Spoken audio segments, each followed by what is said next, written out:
Bom, boa noite a todos e a todas. Sejam muito bem-vindos ao segundo dia do quarto encontro da Fundação Dom João VI, com o título O Cotidiano em Tempos de Pandemia. Bom, seguindo as propostas dos eventos anteriores, nós pensamos em trazer um tema multidisciplinar, e não poderia ser outro a não ser a pandemia do novo coronavírus. Esse evento divisor de águas, até a historiadora Lilia Schwartz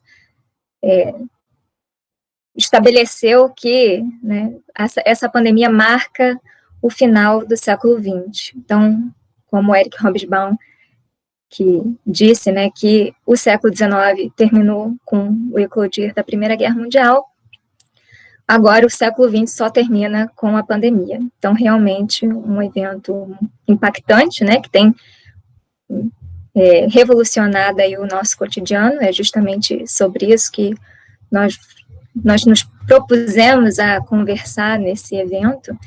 E profissionais de todas as áreas têm se envolvido, têm pensado os efeitos dessa pandemia. É claro que em evidência estão a medicina, e as áreas mais específicas da saúde e da ciência, mas cada profissional tem contribuído com o seu conhecimento sobre esses pensamentos dos efeitos da pandemia. E a Fundação Dom João VI, por ser uma instituição de memória, um agente cultural, educativo, não poderia ficar de fora dessa discussão. E nós conseguimos montar um time de peso, Ontem tivemos a primeira mesa de abertura sobre os efeitos da pandemia nas instituições de memória e patrimônio. Contamos com a ALUF, do Arquivo Nacional, o Paulo Eliando, da Fiocruz, e o Luiz Fernando, presidente da nossa casa, da Fundação Dom João VI. E hoje nós teremos a mesa Pandemia ao Longo da História, que, bom, como vocês já perceberam, eu sou seria a mediadora, e tenho a honra de dividir a mesa com duas colegas de profissão, Anne Proença e Anne Torres da Silveira, e o microbiologista Elvésio Pova, professor Elvésio Pova. Então, agradeço por vocês terem aceitado o convite, prontamente, aceitaram o convite da Fundação para abrilhantar aqui o nosso evento. Então, o pessoal está chegando. Antes da gente dar início, eu peço encarecidamente a todos os ouvintes, para manterem os seus microfones e câmeras desligados, para que a gente tenha o mínimo de interferência, até porque até o tempo contribuiu agora, Aqui em Friburgo, o pessoal que é de Friburgo, estava chovendo canivete, com direito a trovoadas, bateu um medo aqui, a gente fica dependendo de conexão, de luz, Então, peço a contribuição de todos, para que corra tudo bem. E, claro, se vocês tiverem qualquer contribuição, dúvidas, comentários, podem ficar à vontade para utilizar o chat, o bate-papo. E a gente vai monitorando aqui. Nós vamos ter as apresentações, nós decidimos fazer uma apresentação cronológica, então nós vamos começar com a Anne Proença, e no final nós teremos então o debate, a discussão em cima do que nós ouvimos. Então, eu vou convidar para a nossa mesa virtual a Anne Proença, Anne Tereza de Almeida Proença, possui graduação em licenciatura plena em História pela Faculdade de Filosofia Santa Doroteia, especialização em Preservação e Gestão do Patrimônio Cultural, das Ciências e da Saúde pela Casa de Oswaldo Cruz, Fiocruz, instituição através da qual obteve o título de Mestre em História das Ciências e da Saúde. Atualmente é aluna de doutorado do PPGH-CS da COAC Fiocruz, e segue com sua pesquisa na área de assistência à saúde no interior fluminense do século XIX, com ênfase nas cidades do Vale do Paraíba. Tem experiência profissional na área arquivística, atuando na transcrição e catalogação de documentos e também no atendimento aos usuários na Fundação Dom João VI de Nova Friburgo. Então, Anne, a palavra agora é com você. Obrigada, Vanessa. Boa noite a todo mundo. É uma honra estar aqui. É o quarto seminário, eu estou participando pela quarta vez. É muito bom estar em casa. Como a Vanessa disse, eu trabalhei um tempo na Fundação. Então, eu gostaria de agradecer muito a organização por mais um convite e parabenizar a organização e também toda a equipe da Fundação, que eu sei que está trabalhando pra caramba para fazer isso acontecer pela primeira vez de forma online, né? Olha, eu não sei mexer muito nessa plataforma, então eu vou tentar botar minha apresentação aqui. Se der algum problema, por favor, me salvem, porque eu sou péssima com tecnologia. Deixa eu ver como é que faz.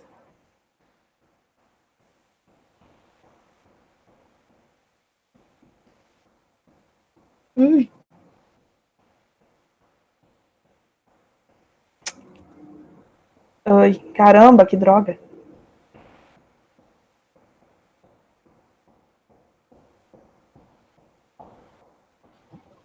Eu não estou sabendo para onde é que bota para apresentar o PowerPoint. Anne, boa noite. O Fernando falando. É só você deixar aberto no teu computador o PowerPoint, e aí que aparece aqui embaixo para ligar e desligar a câmera e microfone, aparece apresentar agora. Quando você clicar aí, você vai poder acessar o que já está aberto no seu computador, na tela do seu computador, que é o PowerPoint. Aí eu coloco a tela inteira? É isso? Isso. Ótimo. Anne, enquanto você vai mexendo aí, vou só dizer rapidamente que quem acabou de entrar na sala é o professor João Raimundo, com a Sônia Rebel, historiadores aqui de Nova Friburgo, e nossos professores, nós somos ex-alunos, então a gente nunca pode deixar de agradecer aí a presença. Obrigada, João e Sônia.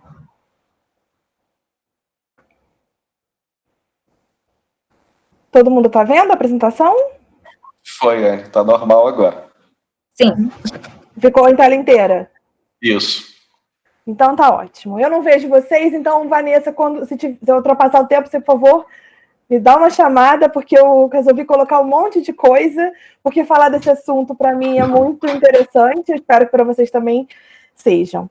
Então, vamos lá. Eu intitulei esse trabalho que eu vou apresentar para vocês hoje, De Muito Temo que a ele se comunique a cólera, um olhar sobre a chegada de uma grande epidemia ao Vale do Paraíba Fluminense, nos anos de 1855 e 1856. Porém, antes de entrar na questão da cólera propriamente dita e de outra epidemia que eu também vou falar, eu gostaria de falar um pouco sobre essa compreensão sobre saúde e doença neste século XIX. A gente tem que pensar que doença não era apenas um fenômeno fisiológico. É uma construção a partir das mudanças de visão sobre o corpo e as enfermidades. Então, a partir do momento em que vai se descobrindo mais coisas, em que vai modificando esse olhar sobre o corpo, onde novos instrumentos são criados para aperfeiçoar essa nova visão sobre o corpo, o olhar da sociedade sobre ele e sobre as doenças, do que é considerado doença ou não, também foi se modificando. Além disso, a ciência não é um campo isolado do seu contexto social. Então, o que acontece dentro dos laboratórios ou dentro de um hospital e tal, não é só restrito àquilo.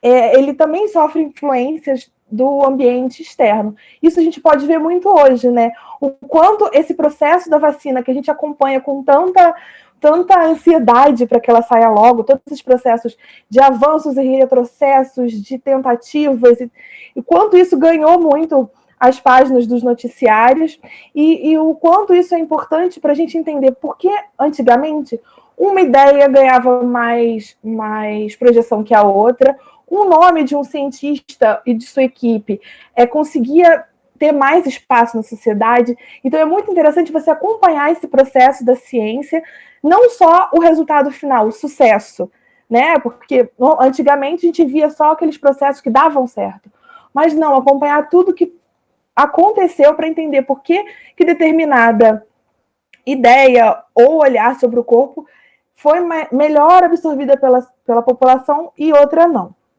Além disso, além disso, não. Por conta disso, o olhar dos médicos é mais amplo do que o olhar científico. Eles são formados, eles trazem na sua bagagem toda a formação de filiação europeia, principalmente, dessa teoria científica do século XIX, mas eles entram numa sociedade que tem demandas próprias, interesses, e eles buscam se adaptar a essas demandas e formar estratégias para acompanhar esses interesses sociais, para também construir o seu campo de atuação profissional. Já que o século XIX não era um século só de respostas científicas, na verdade ele era um século mais de possibilidades. Havia uma diversidade de olhares sobre o corpo, havia uma diversidade de concepções sobre saúde e doença, haviam grupos diferentes de práticas de cura. Eu até trago aqui os médicos e os praticantes populares de cura, que a medicina sempre quis alcançar esse monopólio das artes de curar, mas nem sempre a população recorria só aos médicos, muitos ainda recorriam às suas benzedeiras, aos chamados curandeiros. Além disso, mesmo dentro da própria medicina, tinham ideias diferentes. Aí eu trouxe duas que eram as teorias principais da época, que era a teoria do contágio, no qual eles acreditavam que a doença se espalhava através do contato com superfícies ou corpos doentes, né? E nesse caso, a medida de prevenção, porque na época era muito mais importante a prevenção do que o tratamento, já que nenhuma delas tinha uma resposta tão eficaz ao tratamento das doenças. Então, em relação ao contágio, a melhor medida de prevenção, e que a gente está conhecendo muito bem agora, é o isolamento, é a quarentena, né? Isolar o doente o máximo possível. E a outra teoria, que era a teoria que dominava o pensamento médico da época, é a teoria dos miasmas, ou a teoria infeccionista, no qual eles entendiam que as doenças eram causadas por conta de emanações miasmáticas, né? As células degradadas do solo, elas evaporavam e, com isso, poluíam o ar. Então, esse ar ficava insalubre, e as pessoas, e dependendo do organismo da pessoa, algumas eram mais suscetíveis às doenças ou não. Então, a gente tendo uma visão desse século XIX, agora a gente vai caminhar para a primeira epidemia que eu vou falar, que é a epidemia de febre amarela. Eu até coloquei esse título, Anos de Mangas, Ano de Febre Amarela, e eu vou ler um trechinho que tem no livro do professor Jaime Benchimol, que é esse, dos micróbios aos mosquitos, que fala um pouco desse processo quanto à febre amarela, e ele fala o seguinte: ano de mangas, anos de febre amarela, diziam os cariocas, expressando em linguagem coloquial a relação que os médicos estabeleciam entre o calor, a umidade e as epidemias. Então, a gente já vê um discurso médico sendo apropriado pela população carioca. Até a metade do século XIX, muitas doenças de caráter epidêmico na Europa e parte da América eram consideradas pelos médicos pouco frequentes ou inexistentes no Brasil. Então, tinha um caso de epidemia, como a epidemia da varíola, várias epidemias, várias ocorrências de doenças que eu não vou conseguir falar em 20 minutos, mas tinham bastante essas ocorrências, mas ainda não tinham identificado um grande surto, como foi o surto do verão de 1849 e 1850, que foi o primeiro grande surto de febre amarela. E esse surto aconteceu num momento de transformação no Brasil, no qual o governo estava sendo pressionado, principalmente pelos ingleses, para que acontecesse o fim do tráfico internacional de escravizados. Então, eles começaram a associar essa ideia de febre amarela, né, dessa chegada da febre amarela, com a chegada desses escravizados que vinham da África. Então, essa junção desses dois assuntos acabou que eles interpretavam essa febre amarela, né, esse combate à febre amarela, esse fim do tráfico internacional, como uma forma também de combate da febre amarela. Além disso, com esse surto dessa doença, a epidemia entra nas discussões políticas. Inicialmente, há uma tentativa de negar a epidemia, e isso a gente vê que acontece, né? Bom, eu não vou entrar nesse caso, mas, primeiramente, tem aquela questão de tentar amenizar, de não tentar provocar assustar a população, enfim. Mas, a partir do momento que o governo vê que tem um número grande e precisa agir, é criada a Comissão Central de Higiene e depois a Junta Central de Higiene Pública, que são iniciativas do governo imperial para tentar combater essa enfermidade. Bom, como eu disse antes, a prevenção acabou sendo o segundo pensamento médico predominante, que era infeccionista. Então, era mais eles investiam na limpeza tanto dos corpos como do ambiente, justamente para essas as chamadas emanações miasmáticas não acontecerem, não poluírem o ar. Em contrapartida, porque assim, coexistiam duas teorias. Muitas vezes, ao combater uma enfermidade, eles utilizavam medidas das duas, só que nesse caso, a medida de quarentena, como a gente viu também, provocava e provocou um impacto muito forte na economia. A partir do momento que eles paravam o navio nos portos, eles interrompiam durante um tempo o fluxo de mercadorias, e isso com certeza impactava a economia. Então, era mais interessante seguir as medidas de prevenção de caráter infeccionista. Vamos lá. Como no século XIX não tinha um sistema de saúde pública, esse sistema de saúde pública realmente do jeito que a gente conhece hoje, só vem com o SUS. Então, quem possuía mais recursos, nessas épocas de epidemia de febre amarela, podia subir a serra. Então, muitas pessoas vinham para Friburgo ou para Petrópolis, né, fugindo dessas altas temperaturas e que consideravam que isso trazia febre amarela, ou então elas podiam pagar por um tratamento médico. O médico podia ir dentro das casas para tratar dessas pessoas. Então, a gente já vê que já tem uma diferença aí em quem podia se tratar. Além disso, a epidemia acaba provocando uma mudança de hábitos na população, coisa que a gente também sentiu. E na época, por exemplo, os enterros deixaram de ser feitos em Campo Santo, que era nas igrejas, e passaram a ser colocados mais afastado dos grandes centros urbanos, para justamente afastar esse perigo de poluição do ar pela doença. Então, o olhar não estava mais só sobre o corpo doente, mas em possíveis ambientes insalubres, onde seriam os focos dessas doenças, e aí começou o olhar sobre os cortiços e toda a questão que vai se desenrolar até o início do século XX, justamente por considerar esses locais os locais onde seriam os focos das doenças. E quem morava nesses cortiços era justamente a população que não tinha o recurso de buscar os tratamentos que eu disse anteriormente. Bom, depois desse primeiro surto, houve dois surtos graves em 1873 e 1876. E aí eu trouxe uma pequena citaçãozinha desse livro aqui, Cidade Febril, do Sidney Chalub, que ele fala o seguinte: se na década de 1850 o nexo fundamental parecia estar na relação entre febre amarela e escravidão, justamente pensando nessa interrupção do tráfico internacional, a associação entre febre amarela e imigração é agora o aspecto crucial para o entendimento dos novos sentidos políticos e ideológicos da doença na década de 1870. Então, a gente começa a ver que o olhar sobre a doença, o olhar científico dos médicos, continuava de forma semelhante, mas o olhar social dessa doença, o contexto já era diferente. Se, num primeiro momento, essa doença era associada ao tráfico internacional de escravizados, né, como uma forma de combater essa chegada, agora a preocupação era combater esse determinismo climático europeu, esse medo do imigrante chegar no Brasil e contrair uma doença, tal como a febre amarela.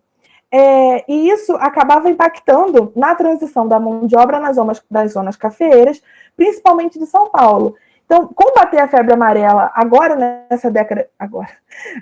naquela época da década de 1870, era uma forma de diminuir os obstáculos para que os imigrantes viessem para o Brasil.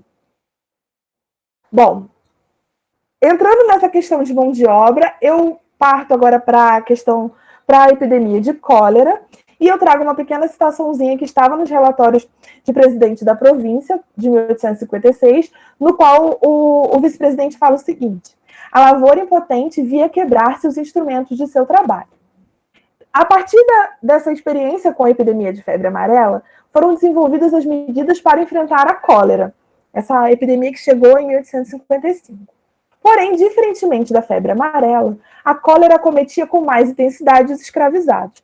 E aí está o ponto-chave que a gente vai começar a ver a preocupação com esse Vale do Paraíba Fluminense. Então, a primeira pandemia de cólera foi registrada em 1817. A segunda confirmou-se em 1829 e em 1855, durante a terceira pandemia, a doença chegou ao Brasil. Bom, e qual era o contexto dessa pandemia de 1855 e 56 na província do Rio de Janeiro? Pensando num contexto pós-Lei Eusébio de Queiroz, que foi o fim do tráfico internacional de escravizados, houve um aumento no preço desses cativos e diminuição da reposição de mão de obra cativa. Então, foi um momento em que tanto os fazendeiros das grandes e megas propriedades começaram a pensar ainda mais sobre a saúde desses escravizados como forma de prolongar a vida útil deles, desses cafezais, dentro de um contexto de mercado tão competitivo que era da época, já que o Vale do Paraíba Fluminense era uma área do Rio de Janeiro voltada para o mercado internacional através da exportação de café. E os cativos eram a mão de obra principal, através da qual esse lucro tão forte pelo café não aconteceria. E nessas cidades do Vale do Paraíba Fluminense, pelo menos daqui eu analiso durante a minha pesquisa da tese, a maioria da população é composta por escravizados. Então, vocês podem imaginar o receio dessas pessoas quando veem que a maioria das vítimas dessa cólera eram escravizados e o medo que chegasse e tivesse um impacto tão grande na sua mão de obra. Então, aqui eu trouxe alguns gráficos mostrando justamente a população, como era composta essa população. Dentro das cidades que eu analiso, apenas Resende tem um número de cativos menor do que de livres. Por exemplo, em Cantagalo, 60% era de cativos, em Piraí, 73% da população era composta de cativos. Em São João do Príncipe, esse número é de 62%, e em Valença, 65%. Bom, a partir do momento em que se admitiu a existência da epidemia de cólera, as autoridades do Império passaram a formar comissões médicas. Então, eles passaram a promover iniciativas para tentar amenizar essa chegada da cólera nos municípios fluminenses.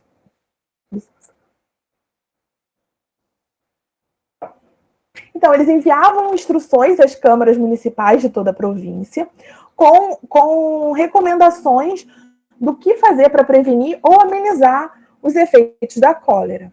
Além disso, eles enviavam médicos, estudantes de medicina e farmacêuticos para os municípios fluminenses. Então, eles faziam um contrato com esses médicos para que eles viessem para esse interior trabalhar durante essa epidemia. Mas quem recebia essa assistência? Essa assistência vinda do governo não era voltada para os cativos. Os cativos continuavam sob responsabilidade dos seus senhores nas fazendas. Essa assistência era voltada para aqueles que eram considerados pobres e desvalidos das freguesias. Eram justamente aquelas pessoas que não tinham condições de pagar por seu tratamento e que passaram a ser considerados focos das doenças. Então, tratando essas pessoas, era uma forma também de evitar que a doença se propagasse nesses territórios. Os médicos encontravam o interior com demandas e recursos próprios, bem diferentes dos centros urbanos onde eles se formavam, cuja população estava acostumada a recorrer aos terapeutas populares e às receitas de família. Então, por mais que eles chegassem nesse interior, que não tivesse uma concorrência muito grande entre os pares, eles encontravam uma certa concorrência com pessoas que tinham credibilidade na arte de curar. Então, eram as benzedeiras, eram os curandeiros, eram as receitas que eram passadas de família. Então, nem sempre os médicos chegavam com tanta autoridade. Eles tinham, o discurso dele tinha um peso muito grande, mas também encontrava resistência nesses grupos. Inclusive entre os escravizados, porque por serem as maiores vítimas dessa epidemia, os negros desconfiavam do tratamento aplicado por esses médicos. Então, eles continuavam, mesmo que recebendo esse tratamento, eles continuavam realizando seus próprios rituais, através dos seus recursos naturais, os conhecimentos naturais, enfim. Então, aqui eu trouxe 2 exemplos, está meio difícil de ler, porque eu tive que colocar os 2, mas são 2 panfletos que foram enviados durante a epidemia, na década de 1860, para os governos nas câmaras municipais. Do lado, deve dar para ver minha seta, desse lado de cá, né, em português, e o que me chamou a atenção foi também que foi enviado um em francês. Aqui também é só para ilustrar, mas é um dos contratos. Esse contrato é feito com 2 estudantes de medicina para virem para o interior durante essa epidemia de cólera. Nesse contrato está a quantidade de tempo que eles vão ficar aqui, os vencimentos e a ajuda de custo para que eles viessem para esse interior. E aqui é um mapa que a gente encontra no relatório de presidente de província, que está disponível online. Esses 2 outros documentos são do APERJ, né, do Arquivo Público do Estado do Rio de Janeiro. Esse está disponível online, que é os relatórios do presidente de província do Rio de Janeiro, que é a relação dos médicos, estudantes de medicina e farmacêuticos que eram comissionados pela presidência da província do Rio de Janeiro para tratar os considerados indigentes, né, afetados da epidemia de cólera. Então, a gente vê os nomes, para onde eles foram, quem eles eram, as observações, ajuda de custo, enfim, é um material muito interessante. Bom, mas antes da chegada desses médicos, esses escravizados não estavam sem assistência nenhuma, né? Primeiramente, tinha assistência entre a rede deles, né, assistência horizontal, entre os próprios escravizados, dentro das senzalas, compartilhando esse conhecimento natural e espiritual sobre as suas próprias crenças do que era saúde e doença, e também tinham os hospitais instalados nas fazendas. A gente considera esses hospitais um sistema paralelo de assistência em relação aos hospitais mantidos pelas Irmandades, com destaque para a Misericórdia, porque nos hospitais por exemplo, nas Santas Casas de Misericórdia, os cativos eram considerados público pagantes. Assim como aqueles que eram atendidos pelas câmaras, né, as Santas Casas, elas recebiam de forma gratuita quem não tinha, quem era considerado pobre, indigente, desvalido, enfim. Esses cativos, não, eles eram considerados público pagante e seus senhores eram responsáveis. Então, acabava sendo muito mais interessante para o senhor instalar e manter, assim, de acordo com o poderio econômico desse fazendeiro, um hospital dentro da sua fazenda, do que enviar e tirar esses escravizados do trabalho e enviar para um lugar em que eles iam ficar como público pagante. Enfim, essa enfermaria, inclusive, da imagem, é uma enfermaria da Fazenda Aliança, é esse prédio maior aqui. Então, a gente vê o quanto essas enfermarias ganhavam destaque nessas fazendas. Essas enfermarias eram voltadas principalmente para atendimento aos escravizados, tanto da própria fazenda quanto da região, de mesmo proprietário ou não. Então, quanto maior o número de escravizados da propriedade, maior e mais completo era esse hospital. Então, os hospitais não eram iguais em todas as fazendas, dependia muito dessa escravaria e do poder que o fazendeiro tinha em manter esse hospital. Esses hospitais contavam com um médico. Esse contrato era feito de uma forma diferente do que o contrato que eu mostrei anteriormente, já que o contrato para os médicos da fazenda eram feitos de forma verbal. Então, eles eram contratados, definido o vencimento anual de cada um, e também as visitas, porque os médicos não ficavam dentro das fazendas, eram visitas ocasionais. E quem cuidava dessas enfermarias enquanto os médicos não estavam eram os enfermeiros. Então, tinha enfermeiros nessas fazendas, inclusive sendo eles cativos ou libertos. E a gente considera esses enfermeiros, principalmente quando cativos, como uma forma de um ponto de encontro desses 2 conhecimentos, né, do conhecimento médico e do conhecimento dos cativos. E mesmo submetidos ao tratamento escolhido pelos fazendeiros, os cativos tinham entre si suas redes de assistência, de acordo com suas próprias concepções de saúde e doença. Esse tipo de assistência acaba junto com com a escravidão, porque os senhores já não se sentiam mais a obrigação de fornecer assistência à saúde. Então, esse perfil dos escravizados muda, então eles se tornam o que era considerado desvalido, e eles começam a ir para as santas casas de misericórdia se tratar. Bom, tá acabando, prometo. Anne, só aproveitando então para dizer que, para você já ir finalizando, por favor. Tá, pode deixar.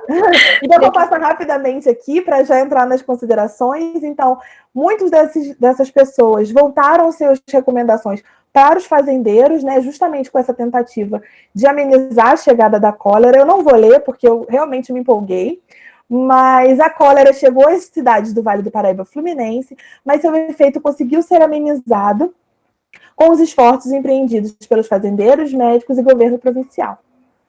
E como considerações finais, a epidemia de cólera de 1855 e 56 foi a mais grave entre as três que ocorreram no Brasil oitocentista.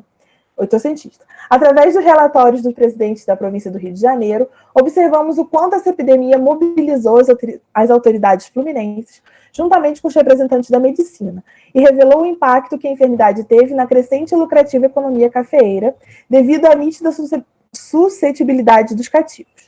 Diante dos cenários aqui apresentados, compreendemos o quanto os modos de se posicionar frente a uma enfermidade não são baseados apenas em discursos científicos, mas recebem influência de todo um contexto no qual a epidemia acontece. Aspectos sociais, políticos e econômicos. E tal como apontam as professoras Kaori Kodama e Tânia Pimenta, uma doença epidêmica pode não escolher classe ou cor para atingir, mas ela não afeta a todos da mesma maneira, tal como observamos atualmente com o Covid-19. Muito obrigada. Nós que agradecemos, Anne, parabéns pela apresentação. Suas observações finais foram excelentes. O tempo também na conta. Isso aí. Bom, então nós passamos agora para a segunda apresentação da noite, com Anne Jaqueline Torres Silveira, pós-graduação e mestrado em História pela Universidade Federal de Minas Gerais.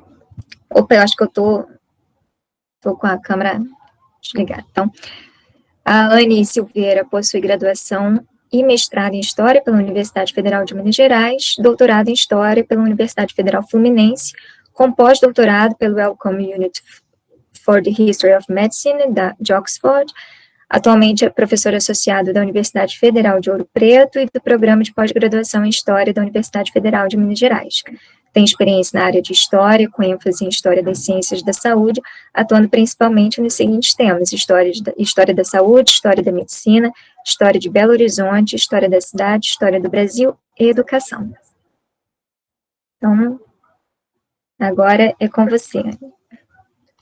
Ok, então todo mundo me ouvindo? Tudo ok? Sim. Ótimo. Agradecer, primeiro dar boa noite a todos que estão aí, né, nos assistindo, agradecer o convite da organização do quarto seminário aí da Fundação Dom João VI, agradecer a Anne, que foi, né, quem fez o contato inicial, me apresentou aí ao grupo. É um prazer poder participar, né, e debater esse tema, que é meu tema aqui, a gripe espanhola, que foi o meu objeto de estudo, ou tem sido meu objeto de estudo desde 2000, né? Eu fiz a minha pesquisa de doutorado em cima da gripe, né? Então, começo aí em 99 a montar o projeto, né, me informar mais a respeito dessa pandemia, e passei 4 anos pesquisando a pandemia, e a gente nunca deixa de pesquisar, né? O objeto da gente do doutorado continua, tá? Especialmente porque a minha área ficou essa mesmo, né? Da história da saúde e da doença. Eu decidi, né, partir da apresentação aqui em 3, né, momentos, né, um primeiro momento para poder falar de forma mais geral sobre a gripe, né, e especialmente a influenza espanhola. Um segundo momento para poder falar um pouco a respeito da experiência dessa pandemia lá em 1918, ó. E por fim eu queria também aproveitar, né, e falar um pouco a respeito da relação da pandemia em 18 e a ciência naquele momento, né? Acho que a Anne já falou da epidemia do 19 e a ciência, a EUVS vai tratar disso também, né? Então, eu acho que esses momentos de crise sanitária são momentos importantes para a gente entender, inclusive, como a ciência se faz, né? Muito bem, então. Então, falando a respeito da gripe, né, da influenza espanhola, acho que todo mundo deve estar cansado de ouvir falar dessa doença, dessa pandemia hoje, porque boa parte, né, das abordagens buscam fazer uma aproximação entre essas duas experiências, né, são doenças distintas, não é uma gripezinha que nós vivemos hoje, como não foi uma gripezinha, mas era uma gripe, né, a pandemia em 18. E é interessante também pensar, né, quando eu fiz essa pesquisa, os relatos a respeito da gripe espanhola, eles estavam começando a ganhar um certo corpo aqui, né, não só aqui, mas numa perspectiva internacional também. Os estudos mais interessantes, importantes, que vão trazer esse tema da pandemia de 18, né, a baila, são aí do final da década de 70, 80. Aqui no Brasil, a gente tem um trabalho muito importante na década de 80, do Bertolli Filho, ele é um sociólogo, né, ele vai trazer toda uma bibliografia importante a respeito da sociologia e da história da doença, e a partir daí a gente começa a ter uma ampliação, né, de estudos relacionados a essa pandemia em específica. É interessante que é uma pandemia que foi tratada ali nos anos 70, 80 como a grande pandemia esquecida da história, porque ninguém falava nela, né? Hoje, é até possível a gente ver algumas referências sobre a gripe nos livros didáticos, né? Os livros didáticos, eles puxaram a história da varíola com a questão da revolta da vacina, né, no início do século XX, e hoje é possível a gente ver referências em alguns textos a respeito da gripe espanhola, né?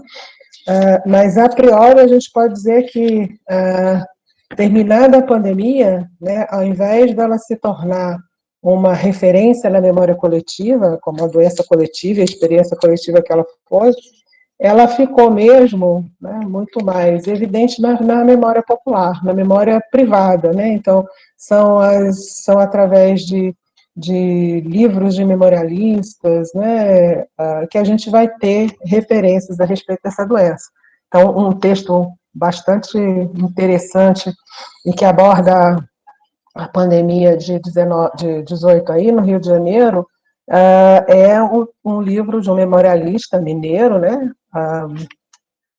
e que exerceu medicina há muitos anos no Rio de Janeiro, e que nesse momento estudava o ensino, né, ainda antes da universidade, né, no ensino médio, um colegial, que é o Pedro Nava, tá? Então, ele tem uma descrição sobre a epidemia de espanhola no Rio muito, muito interessante. Bom, a espanhola, né? A espanhola vai ser uma epidemia de gripe que vai se espalhar na segunda metade de 1918, tá? Antes, no primeiro semestre, a gente teve uma onda de gripe que circula a Europa, os Estados Unidos, mas bem mais branda, e a gente também tem uma gripe em porcos nos Estados Unidos, tá?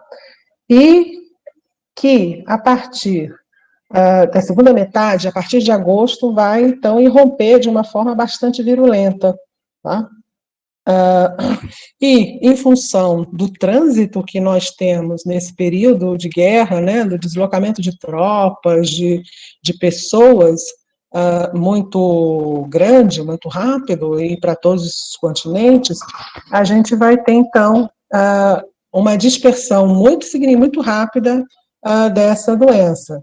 Vale dizer que a gente tem também, né, nesse período, a doença vai acontecer no momento em que a gente tem uma crise, né, instalada, uma crise sanitária, uma crise social, né, uma crise econômica, então você tem problemas de abastecimento, você tem os problemas que são associados, especialmente na Europa, né, ao campo de batalha, aos conflitos, né, à desorganização que você tem no espaço, né? E aí, então, para poder fechar essa experiência da guerra, a gente vai ter uma epidemia, né, que se transforma numa pandemia, e que nos 6 meses, né, se a gente pensar, a gripe espanhola, ela consegue desenvolver, né, nos locais onde ela chega um modelo, né, epidemiológico bem claro, né, do período de infecção, de expansão da doença, o período do pico, depois o declínio e depois o desaparecimento da doença. Tá? E isso aí, mais ou menos no período de 4 a 6 meses, né, é que é possível a gente observar nos relatos que a gente identifica em diferentes lugares. E acho que o que me moveu um pouco, né, o que me impactou nessa história, que me levou a pesquisar a doença, era a informação nos livros, né, que falavam sobre ela, de que a doença mata em 4 meses mais pessoas que os 4 anos da guerra. Tá? Então, é algo bastante impactante, se a gente for pensar para aquela sociedade, né, a quantidade de pessoas que morrem da gripe aí. É possível a gente falar, a gripe era uma doença comum, né, então, como é hoje, né, a gente sabe, todo ano ela nos visita, ela tem uma mutação, né, uma capacidade de transformação dos vírus muito grande, né, a gente, então, não consegue ter uma imunidade à doença, né, e, de vez em quando, né, essas mutações fazem surgir um agente mais virulento, né, da doença. E aí esse impacto da doença na população ele vai ser mais significativo.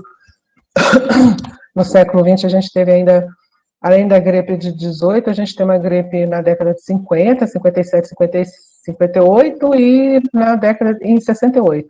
Né? Então, a gripe de Hong Kong e a gripe asiática. Então, ela está bem presente também. É interessante a gente observar que a gente não faz muita referência à gripe, mas ela anualmente mata bastante gente, né? Ela tem um impacto importante nas estatísticas, né, de óbito, mas com frequência a gente não se refere muito a ela, né? E com frequência esse impacto está localizado nas extremidades de um gráfico, né, de população. Então, ele impacta nas crianças e impacta nas pessoas mais idosas, né? Então, a curva da gripe é uma curva, um gráfico em U, né? E nesse caso, na nossa gripe aí, né, a gripe de 1918, esse gráfico ele vai ser bastante distinto, né? Que vai mostrar como essa doença é algo realmente que vai impactar as pessoas, porque a gente vai ter em 18, um gráfico de mortes, quando a gente vai observar esses dados, em forma de Y, ou seja, a gente tem um número extremamente grande de jovens, né, adultos jovens, morrendo por causa da gripe. E isso é algo que vai marcar bastante, né, entre outras coisas, entre outros elementos, essa experiência com a doença, tá? No caso do Brasil, a gripe vai romper, então, né, em agosto, né, nos Estados Unidos, e rapidamente quer dizer, a gente tem algumas teorias que vão falar que são 3 focos, outros vão falar que é um foco só, então tem Estados Unidos, a costa da África e a Europa, né, então, rapidamente ela começa a se expandir, né, como eu falei para vocês, e ela vai chegar ao Brasil, né, as notícias começam a circular por aqui, e os primeiros brasileiros atacados pela doença vão ser os brasileiros que estavam a caminho da Europa, era uma missão médica que foi organizada para contribuir, para auxiliar, né, nos esforços de guerra na atenção à saúde. Então, esses médicos, enfermeiros, laboratoristas, eles vão sendo encaminhados, né, para a Europa, fazem uma escala em Dakar, e em Dakar a gripe rompe, né, e aí eles são atingidos. E aí começam a chegar, né, as referências, os relatos a respeito dessa doença. Né? Então, são os primeiros brasileiros que se tem notícia que vão adoecer e morrer, né, por causa da gripe. Aqui no território ela vai chegar através de um navio que vem de Liverpool, faz uma parada em Lisboa e vai até o Recife, né, em Dakar, e ao Recife,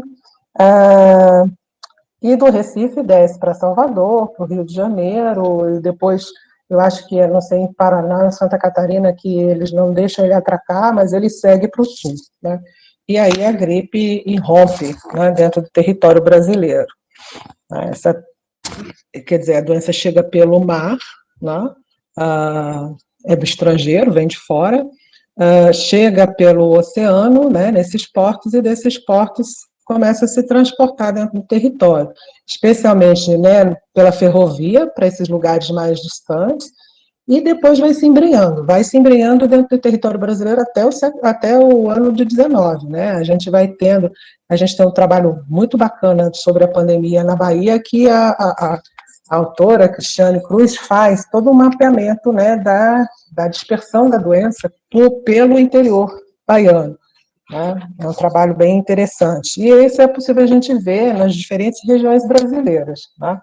Por acá, em Minas, por exemplo, a gripe chega pelo noturno que vem do Rio de Janeiro, né? Então vem pela estrada de ferro. Então a gripe ela se expande por todos esses caminhos, essas picadas por onde for, né?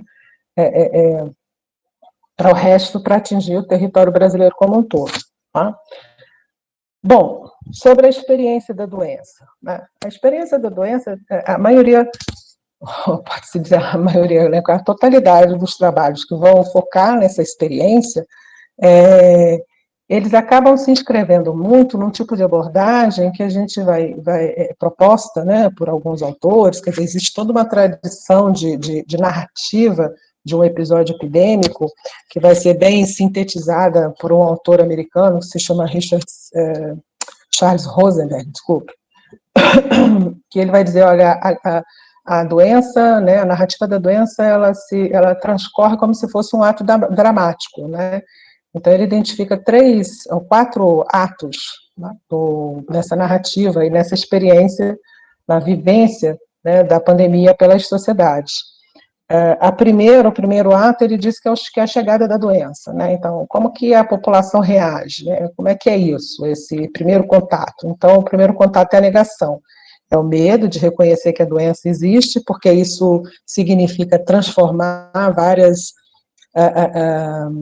o cotidiano, né, dessas pessoas, reconhecer, como a gente viu, né, não tivemos que fazer quarentena, então suspende um pouco, né, esses hábitos diários. E isso é muito, muito evidente, né? Todas as pessoas que trabalham com a gripe, elas apontam isso, né? Então, as autoridades negam, não tem gripe, ou não, a gripe que está chegando aqui é outra, né? Não vai ser igual àquela que vem de lá, o cólera não vai ser igual àquele que aconteceu lá. E mesmo na Covid, foi possível a gente observar alguns autores falando, não, aqui a gente está na época do verão, não vai ser igual está sendo na Europa, né? Então, essa negação, né, essa tentativa de afastar o mal, reconhecer o mal dentro do território é algo extremamente complicado, tá? O segundo ato, né, na proposta do Rosenberg, então, a busca de esquemas explicativos, né? Então, como não tem mais como negar a presença da doença, então é preciso explicar de onde vem isso, né? Então, vem do estrangeiro, vem dos inimigos, né? Então, no caso lá em 18, dizia-se que a gripe era uma arma biológica dos alemães que estavam, né, dispersando a doença em submarinos para poder vencer a guerra. Ou se dizia que vinha das estrelas, porque havia uma conjunção de 3 astros, 3 cometas que iam passar naquele mesmo ano, ou se dizia que era por causa do pecado, né? Olha, a população perdeu a religião, né? Isso é possível a gente ver em outras experiências epidêmicas, né? De outras doenças, né? Então, esse esquema explicativo, por que isso está acontecendo, né? Então, esses esquemas, eles apelam para elementos morais, elementos religiosos, elementos científicos, elementos racionais, né, assim, de naturezas diversas. E isso é muito interessante a gente observar, né, na experiência da pandemia, a comunidade em geral, né, nas notícias que a gente vê nos jornais, mesmo no debate, né, entre os médicos em torno, né, de onde vem, como se explica essa doença. Então, a maioria dos textos que vão trabalhar com a epidemia, com a pandemia de 18, também passam por essa questão, né? E as outras doenças também, no caso do cólera lá, né, é fácil a gente se lembrar disso, e mesmo aqui, né, apareceu na imagem que a Anne projetou, né, naquelas 3 pestes lá, né, então vinha Chinatown, né, então a ideia de que hoje a gente teve muita gente falando da gripe da China, né, tentando buscar aí essa origem e atribuir o problema a alguém, né, a algum sujeito. O terceiro ato, né, nos diz o Rosenberg, é a negociação coletiva. Então, uma vez que o problema está instalado, é preciso fazer frente a ele. E o que é mais importante, aquilo que a gente tem instalado como capacidade de atenção, né, ele nunca é suficiente para dar conta de um evento dessa natureza. É muito impressionante lembrar daquele hospital na China sendo construído em 10 dias, né?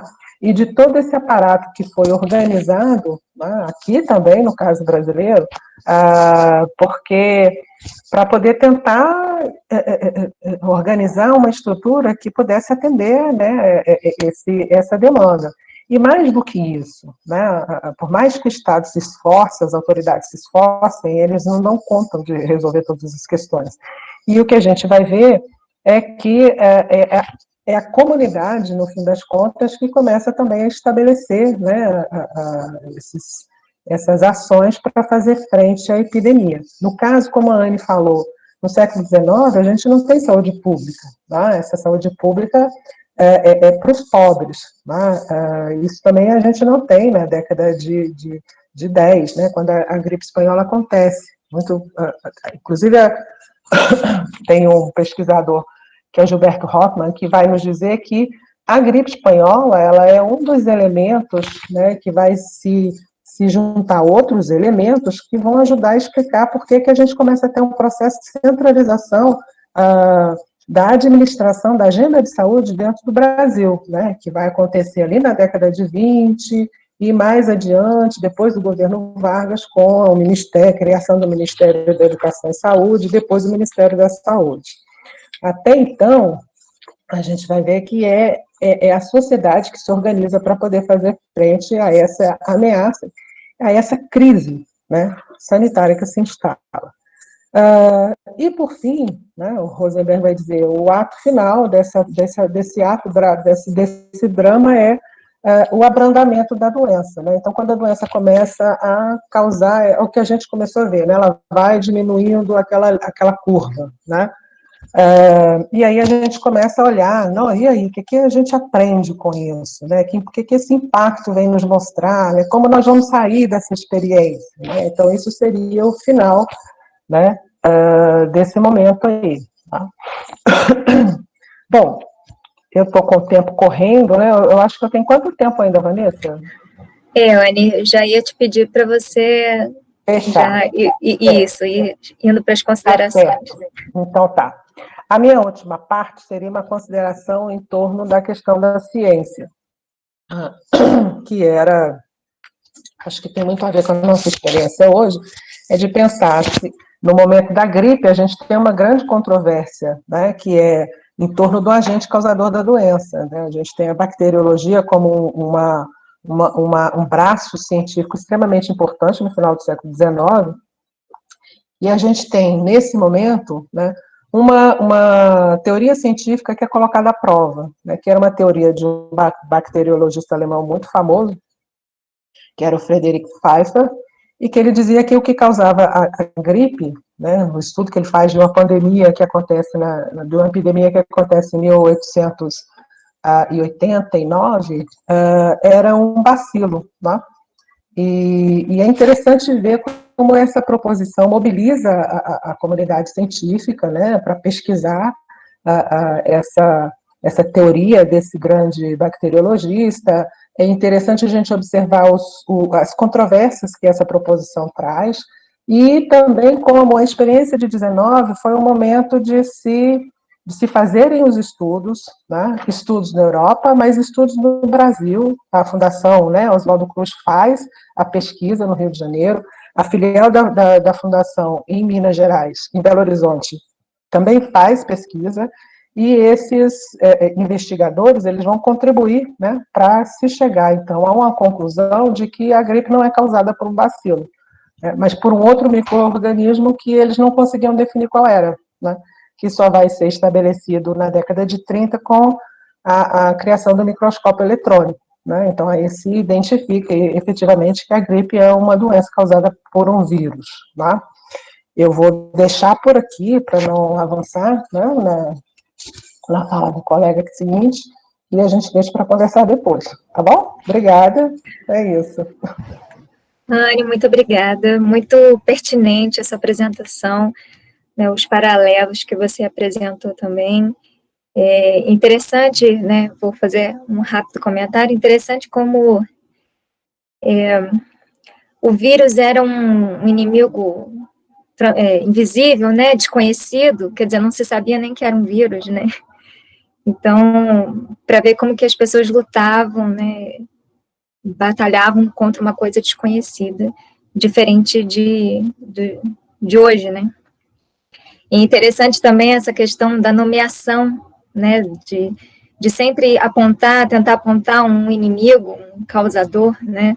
A OMS nomeou o Covid, né, o vírus SARS-CoV, né, 2, mas tem gente ainda que insiste em chamar de vírus chinês, né. Então, são coisas que se repetem, né. Bom, mas nós podemos levantar isso nas discussões. Muito obrigada. Então, Anne, nós passamos, então, para a terceira e última comunicação da noite, com o professor Elvésio Póvoa, né, Elvésio Cardoso Correia Póvoa, pós-graduação em Ciências Biológicas pela Universidade do Estado do Rio de Janeiro, especialização em Microbiologia e Análises Clínicas, mestrado em Microbiologia pela Universidade do Estado do Rio de Janeiro e doutorado em Patologia pela Universidade Federal Fluminense. Pós-doutorado na Universidade da Califórnia, São Francisco, Estados Unidos, professor associado 2 das disciplinas de Microbiologia do Instituto de Saúde de Nova Friburgo, Universidade Federal Fluminense. Tem experiência na área de Microbiologia Clínica. Então, professor Elvésio, nós agradecemos pela sua presença e pode ficar à vontade, então, para fazer a sua apresentação. Boa noite a todos e a todas. Muito feliz de estar aqui. Agradeço a organização pelo convite, agradeço a Vanessa.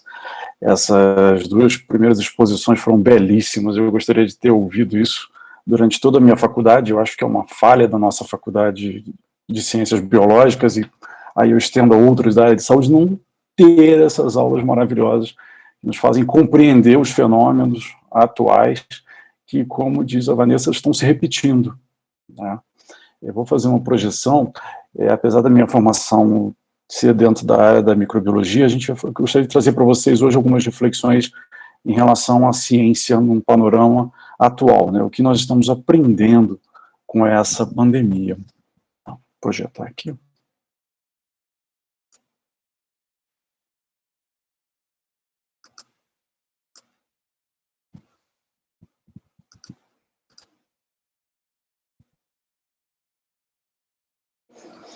E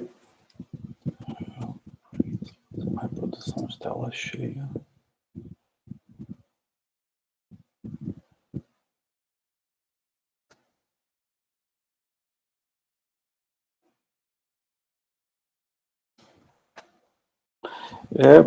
O que essa pandemia nos pegou num momento em que o mundo inteiro começa a falar de ciência, falar de Covid, falar de vírus, de número de casos, de controle, de biossegurança, de bioterrorismo, né? A gente é bombardeado por terminologias que antes estavam muito restritas ao meio acadêmico. Existe uma grande quantidade de veículos de comunicação que entram na nossa casa e trazem dados que deixam as pessoas bastante inseguras, né? Fala-se de tratamento num primeiro momento, fala-se em número de casos positivos, fala de testes positivos, ao mesmo tempo desfaz, né, tratamentos que foram estabelecidos no dia anterior, diminuem o número de casos. Então, aí existe uma insegurança, existe uma incerteza muito grande trazida por uma quantidade de informações que surgiram do início, né, dessa pandemia para cá, em relação ao que está acontecendo. E a responsabilização pela transmissão dessa informação, muitas vezes cai em cima de pessoas que desconhecem, né, com um pouco mais de profundidade, e fica uma superficialidade da informação. Então eles trazem, muitas vezes, medo, outra hora trazem esperança com possíveis vacinas, outros momentos vão trazer confusão, né, com palavras como disseminação, dados epidemiológicos, infectologia. A gente assiste muitos convidados falando sobre esperança, outros falando de lockdown, outros falando da necessidade de abrir o comércio por conta da queda, né, da economia, outros falando da imunidade de rebanho, e essas informações vão chegando e vão entrando no nosso cotidiano e trazendo talvez mais dúvida do que certezas. Então, a quantidade de informações, de dados, a quantidade de imagens que entram na nossa casa torna muito difícil a interpretação para a maioria das pessoas. Nós estamos vivendo no momento em que se publica uma quantidade de artigos científicos absurda. Esses dados aqui são dados de 2020, do início até agora foram mais de 202 mil artigos publicados, tanto em revistas com revisão por pares, né, a pré-print, que são edições que ainda não foram publicadas em revistas científicas com revisão, mas que estão disponíveis. E isso chega na nossa casa muitas vezes com as frases assim: a ciência diz que, cientistas afirmam que, né, pesquisas dizem que. E aí começam a vir informações de caráter duvidoso, né, começam a vir pesquisas que não têm método, que não têm transparência nos seus dados.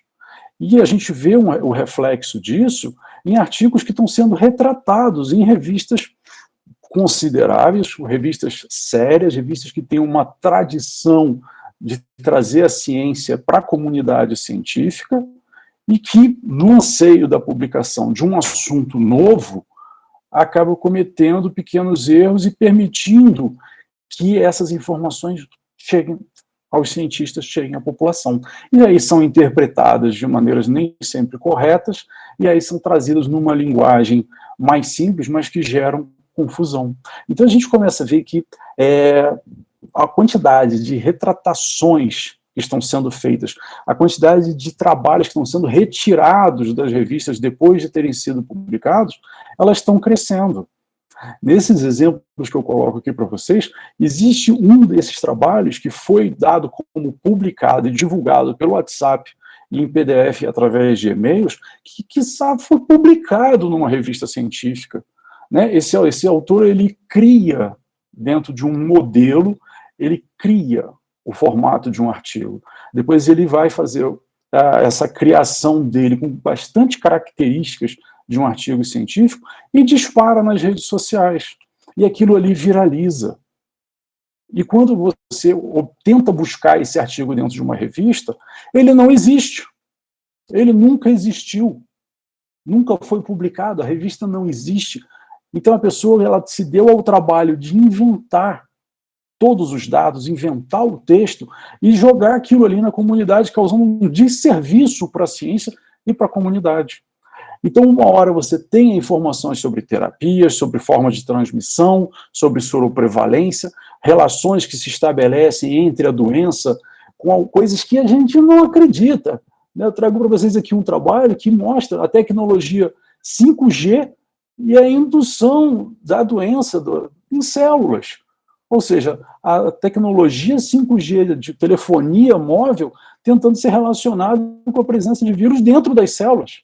Então não há sentido nesse tipo de publicação. mais a gente começa a ver isso, e quando a comunidade começa a discutir o que está acontecendo, principalmente a comunidade científica, nós começamos a ver uma série de retratações muito grandes.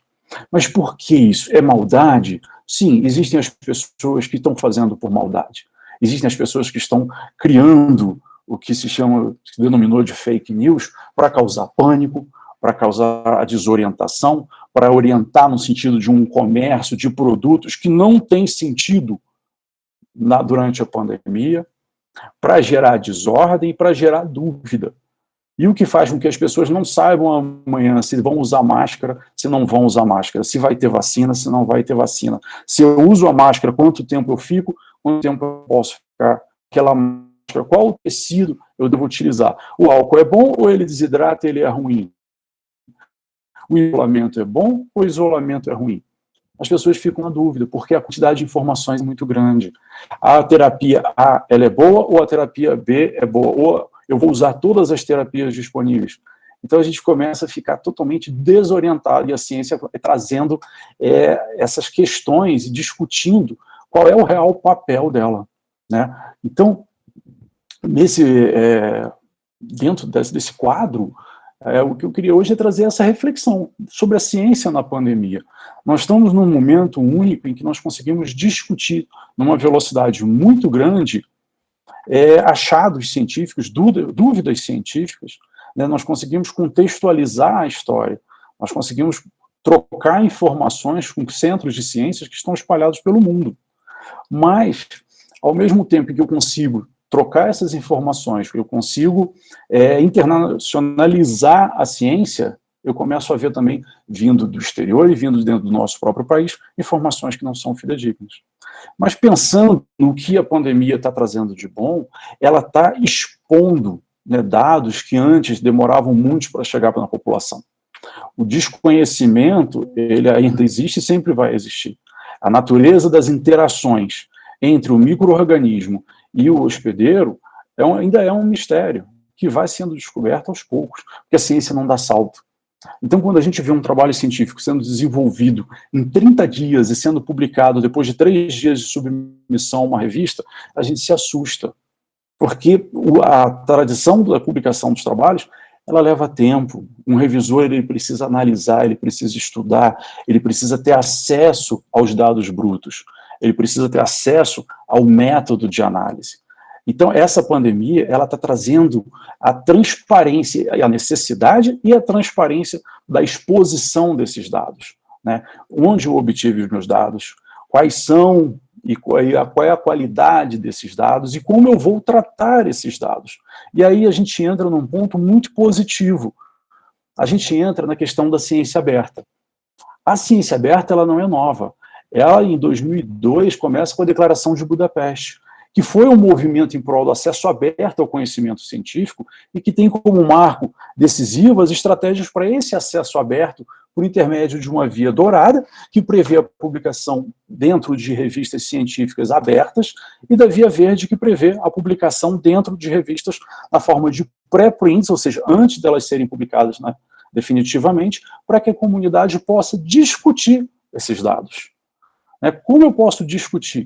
Se eu tiver acesso a esses dados. E como a gente pode discutir antes que eles sejam publicados e tenham a necessidade de serem retratados, a partir do momento em que eu pego os meus dados e coloco em plataformas, né, em repositórios científicos, que toda a comunidade tem acesso. Então a gente começa a ver que desde 2002 já se discute a questão de ciência aberta. Em 2007, a Organização para a Cooperação e Desenvolvimento Econômico, ela publica um documento para fomentar essa cooperação internacional, que hoje nós estamos vendo muito forte. Apesar de haver uma competição dentro da comunidade científica pela descoberta, pelo novo, pela publicação, a ciência aberta traz essa possibilidade de você ter acesso aos dados e você trabalhar com esses dados de outros grandes centros de pesquisa no desenvolvimento das suas teorias. Então, a abertura dos dados científicos torna-se uma prioridade no âmbito internacional e que leva a um debate intenso de princípios e padrões para o acesso aos dados de pesquisa e para a qualidade desses dados de pesquisa, né?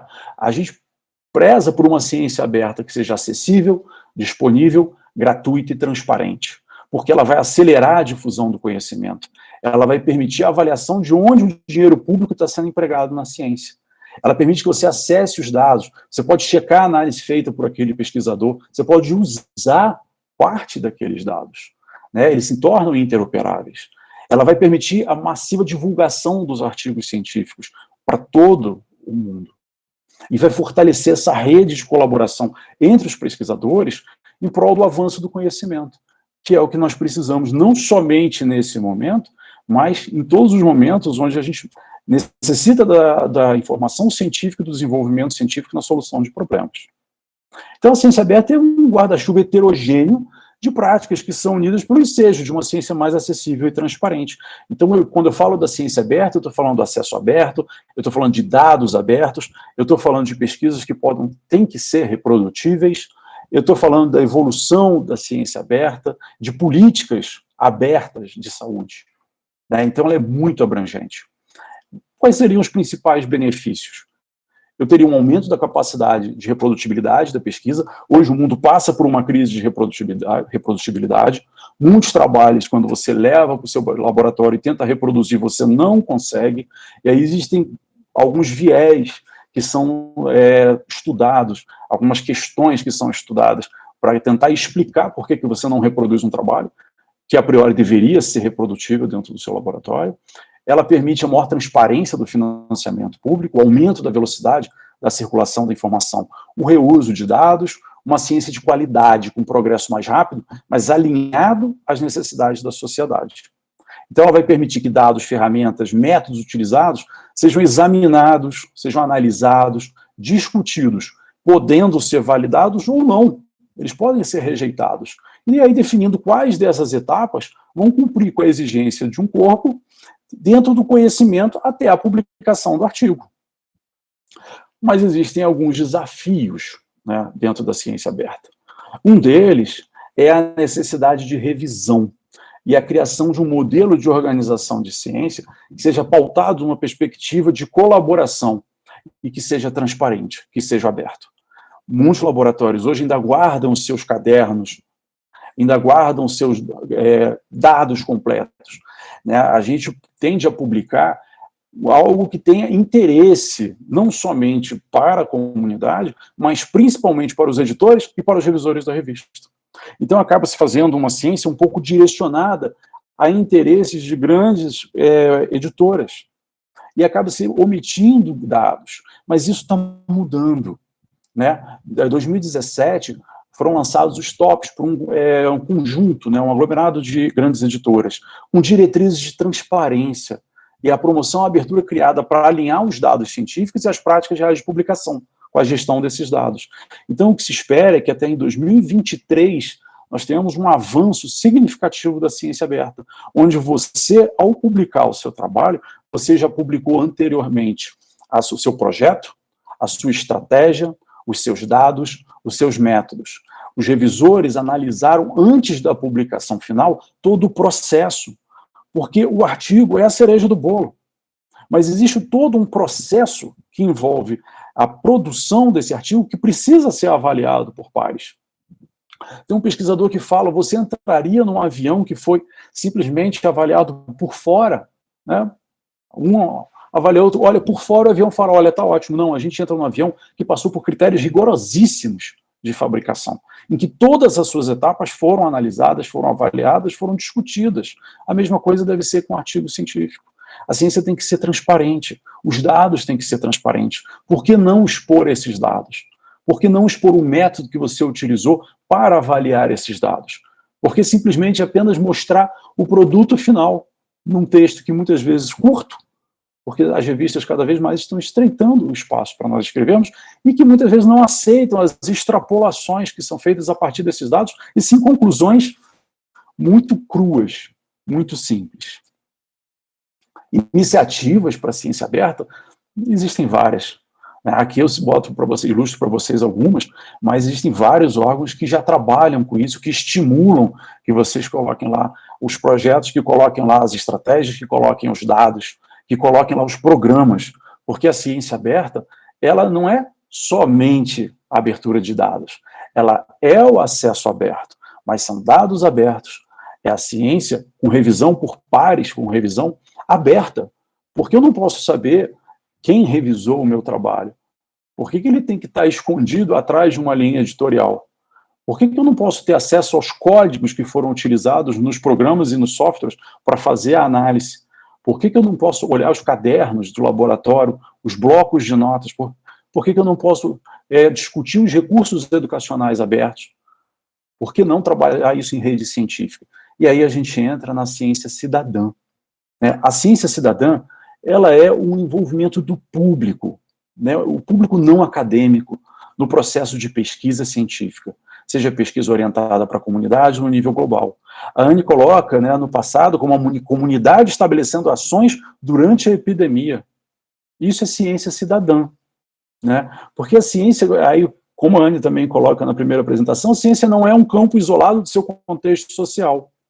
Então, os princípios da ciência cidadã envolvem ativamente o cidadão nas atividades científicas, o que gera um novo conhecimento e compreensão. Ela sai apenas do âmbito daquele pesquisador e do seu grupo na sua unidade laboratorial, na sua unidade de pesquisa. Ela vai produzir resultados que são genuinamente científicos. Tanto o cientista como o cidadão, ele vai se beneficiar da sua participação no projeto de ciência cidadã. Né? O cidadão ele vai poder participar de várias etapas do processo. Nós já temos hoje no Brasil alguns exemplos de ciência cidadã. Existem projetos nacionais onde você faz a análise na sua região e divulga o resultado dentro de uma plataforma que é analisada por um grupo maior de pesquisadores. Nós vemos migração de pássaros, nós vemos dentro da microbiologia os biomas. Então, nós temos alguns projetos já que trabalham a participação do cidadão na geração de dados e metadados, que vão ser resultantes desses projetos, tornando todos eles públicos e, sempre que possíveis, publicados, né, no formato de acesso livre. Então, qual é o ideal acadêmico? Historicamente, o ideal científico é uma frente de resistência, né, à apropriação do conhecimento. O Ethos da Ciência Moderna, ele fala do universalismo, do senso de comunidade e do desinteresse. E é isso que nós precisamos. Né? Nós precisamos tratar a ciência como um bem público. Nós precisamos tratar a ciência de uma maneira transparente, uma ciência que seja feita por todos e para todos. Quais seriam as perspectivas futuras?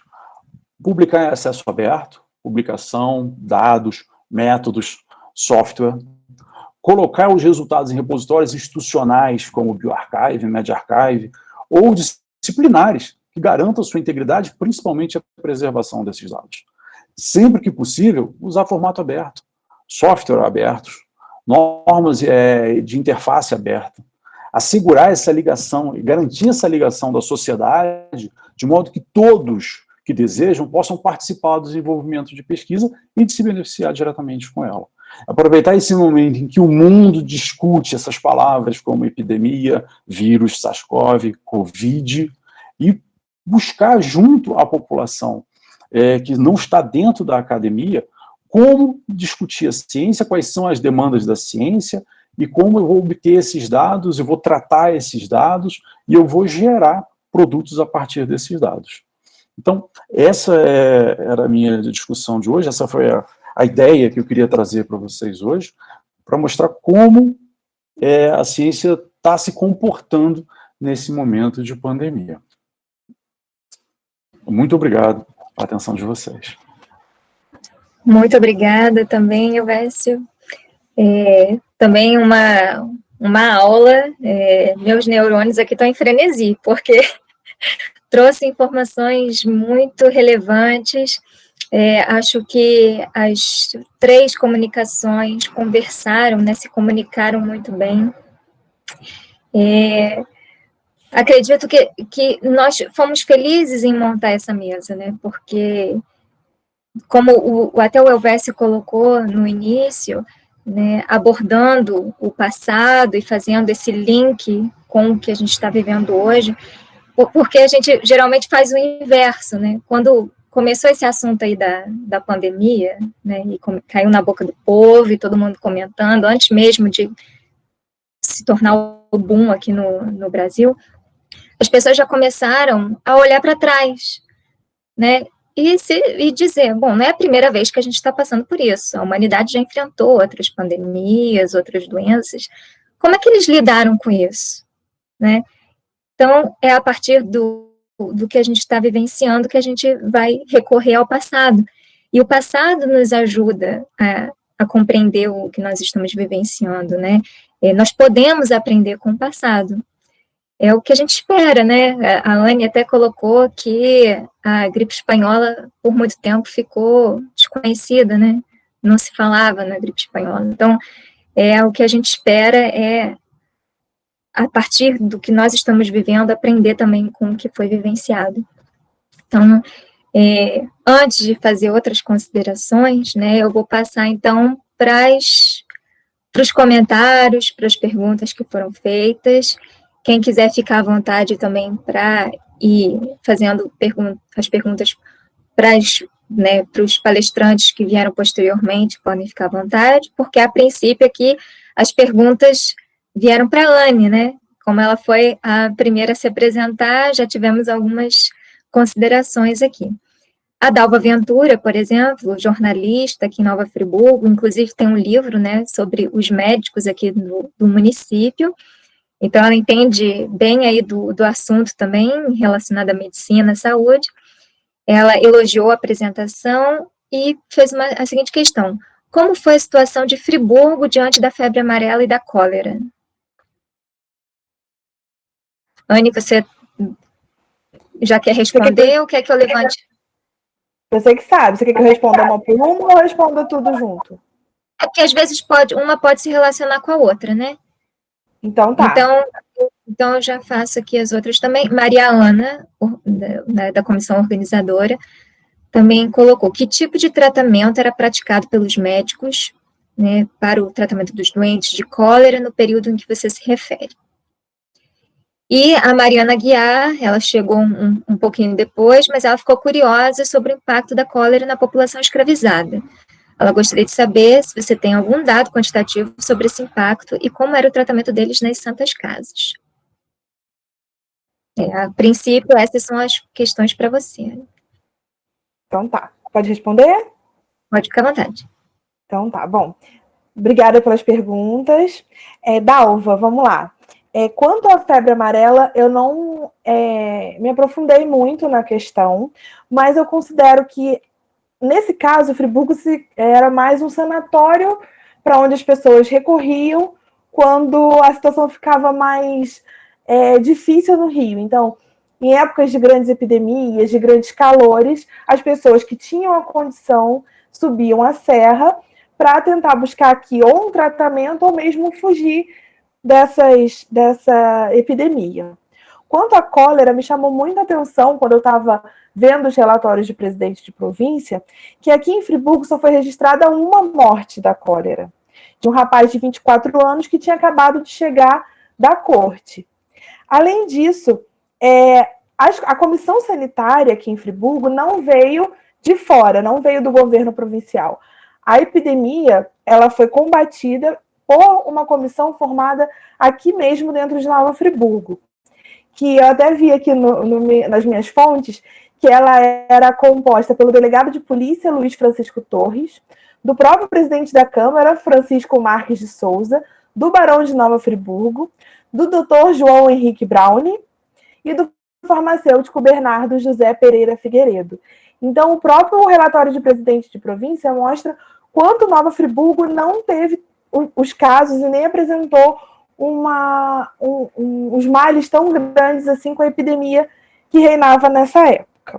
Espero que eu tenha respondido.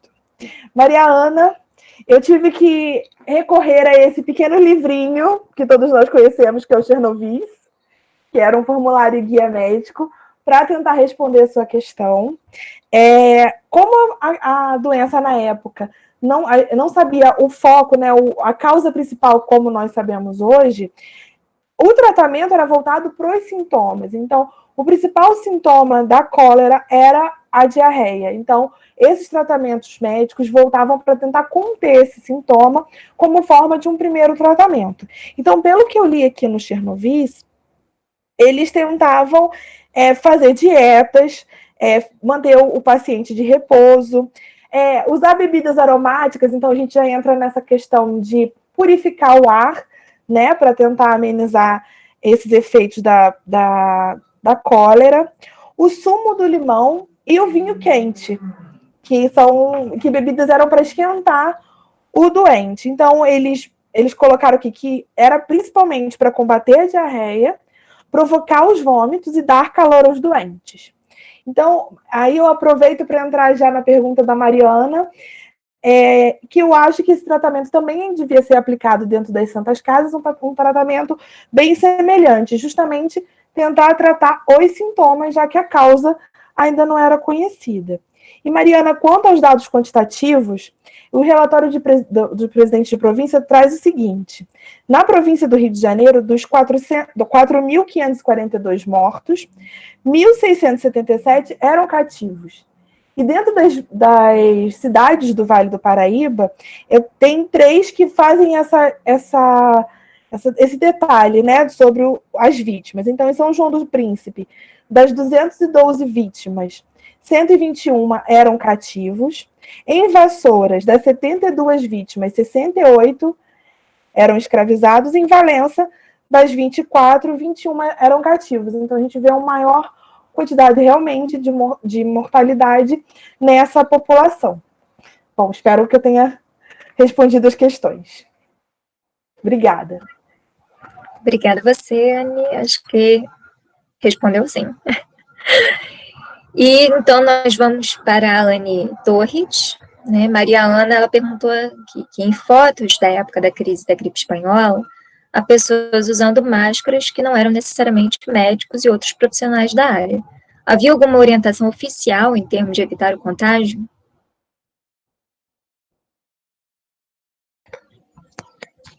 Muito bem. Obrigada aí pela questão, Mariana, né?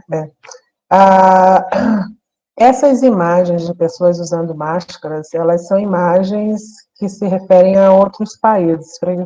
Especialmente nos Estados Unidos, você tem um grande, né, estímulo, você tem muitas imagens de pessoas usando máscaras em 18. No Brasil, não tem essa prática. Eu acho que tem alguma referência em São Paulo, mas a gente não tem uso de máscara aqui. Inclusive, essa ideia, né, de que a população devesse usar máscara para se proteger é bem recente. Está associado a essa difusão desse uso de máscara com essa perspectiva mais relacionada à questão do contágio, né, da transmissão de doenças. Há uma peste na Manchúria na década de 10, então você tem um médico que ele começa a discutir, estimular esse uso, né, da máscara pela população. Mas você tem todos os jornais, né? E aí é muito bacana para você pensar como a doença te viabiliza a estudar várias coisas, né? Estudando a pandemia e lendo sobre estudos da pandemia, né, no Brasil inteiro, é possível você ver como é que a imprensa em 18 ela é uma repetição, muitas vezes, né, do que sai na grande imprensa, que é o Rio e São Paulo, né? Então, quando eu comecei minha pesquisa em Minas, eu conhecia muito mais pela imprensa mineira, eu conhecia muito mais da gripe em São Paulo e Rio do que efetivamente Belo Horizonte, né? Porque a imprensa aqui era o Diário Oficial, ou seja, né, o jornal que eu tinha era o Diário Oficial, que era o diário do governo, né, oficial, e eu tinha um diário de Minas, que era um diário do Partido Republicano, ou seja, era o diário oficioso do governo, né? Então, tudo que eles diziam da pandemia aqui era que estava tudo bem, que não tinha problema. E é muito interessante você observar, por exemplo, a repetição dessas notícias. Tem uma coluna que sai nos jornais nesse período que se chama influenzafobia. Ela sai em Minas, no Rio, São Paulo, Salvador, todo mundo que trabalha com a gripe cita isso aí, né? Essa ideia do medo que aquela doença desconhecida, que o desconhecido nos causa, né? E ela trazia isso, olha, uma das questões que se dizia era que você não podia ter muito medo, né? Estimular que a pessoa ficasse muito amedrontada com a doença, porque isso era muito ruim, né? Para a reação dela aquele problema, né? Isso podia atacar o nervo, então tinha gente, o sujeito acaba ficando maluco, né? Com essa pressão psicológica que a doença traz. Mas o tempo inteiro, a gente tem, por exemplo, colunas que eram conselhos ao povo, né? Então, os jornais traziam o que você devia fazer, você devia andar com lenço, tossir no lenço, tá? Guardar distância, tomar quinino, tomar quina, né? Tomar chá, usar muito limão, comer cebola, né? Mas mais efetivamente, né? No caso do Estado, do governo, que está, né, falando a partir de uma perspectiva da saúde, né, da higiene pública, e que é informada pela medicina acadêmica ali, né, naquele momento, era fazer a limpeza das fossas nasais. É muito interessante, tinha uma que não vem pelo Conselho do Poder Público, mas vem por debates, né, na imprensa. Eles falavam do hábito de cumprimentar e apertar a mão. Eles diziam que isso era um hábito anti-higiênico, né, que a gente não devia adotar o cumprimento alemão, né, tão mais comedido e civilizado, né, que a gente precisava, então, rever certos hábitos. E o tempo inteiro tem, né, então os médicos, e é muito interessante observar também como você tem, né, controvérsias dentro da medicina em relação, né, ao que você devia fazer, né, esses tratamentos. Então tinha gente que ainda tinha essas ideias, né, de que eram humores, né, era preciso, no caso do cólera lá da Ana, fiquei coçando aqui, né, o remédio muitas vezes matava o doente mais depressa, né, porque você, para o cólera, por exemplo, você indicava, né, remédios substâncias que tinham, né, que provocavam vômitos ou então que provocavam diarreia, né, para poder limpar o organismo daqueles humores, né, então você matava o doente mais rápido. A ideia de que a terapêutica, ela vem sempre meio a reboque, né, então se a medicina, se a ciência, ela consegue explicar, por exemplo, né, como que a doença surge, o que causa a doença, a capacidade de você responder, né, com que tipo de medicamento que você usa, ela é mais lenta nesse caso, ela vem depois, né, demora mais. Mas tem sim. Agora, a máscara aqui no Brasil, você não vê. Outra coisa que é importante dizer é que também a imprensa, ela tem poucas imagens, né? Se a gente for imaginar o que você vê no Rio e São Paulo, quando você vê outros lugares. Você tem muitas imagens em revistas, mas você não tem as imagens, né, que você tem para os Estados Unidos, né? A riqueza de imagens que você tem para lá. Mas isso é muito difícil você ver quando você pega a revista Careto, Fonfon, uma porção de revistas que no site da Biblioteca Nacional você pode entrar e consultar essa data. Você vê filas, mas ninguém está usando máscara. Tá? As referências são outras, é limpar a mão, lavar a boca, as fossas nasais, usar o lenço, né, para poder tossir, não escarrar no chão, né, e tomar esses preventórios, né, esses preventivos aí, né, é isso. Eu deixei uma pergunta para o Elvésio, que acabou saindo antes de eu corrigir, Elvésio, mas tá... Bom, obrigada, Anne, muito interessante também, foi uma resposta bem ampla, acho que foi bom para tirar as nossas dúvidas, e então, pode deixar que eu vou organizar aqui a pergunta. A Geni, ela fez um comentário muito interessante, na hora dessa apresentação, que ela falou, infodemia, mais um desafio a ser enfrentado. Pois é, né? E então, a pergunta da Anne, né? A ciência deve ser desinteressada ou socialmente interessada? Ela deve ser desinteressada de questões políticas, que não agregam nada, de questões econômicas que visam só o bem-estar do empresário, em detrimento da população, de viés de publicação para aquelas revistas que só interessam os resultados positivos e nunca os negativos, e que muitas vezes nos leva a repetir experimentos porque ninguém disse que aquilo já não dava certo. Então, onera também a economia.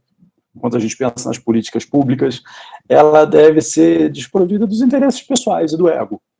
mas ela tem que ser muito socialmente engajada, ela tem que ter interesse nas questões que são levantadas pela sociedade, né? E essa sociedade ela vai se manifestar através das suas organizações, através dos profissionais de saúde que atendem muitas vezes essa população. Então ela tem que ser interessada, sim, nas questões sociais, nas demandas sociais, e totalmente desinteressada das questões pessoais. Não sei se eu respondi. Ótimo. Se a Anne quiser se manifestar também, mas nós temos uma outra questão da Mariana Aguiar, ela é historiadora também, e para além da ciência aberta, algo que tenho me questionado ao ver as redes sociais é como tornar o conhecimento acadêmico mais acessível para grande parte da população.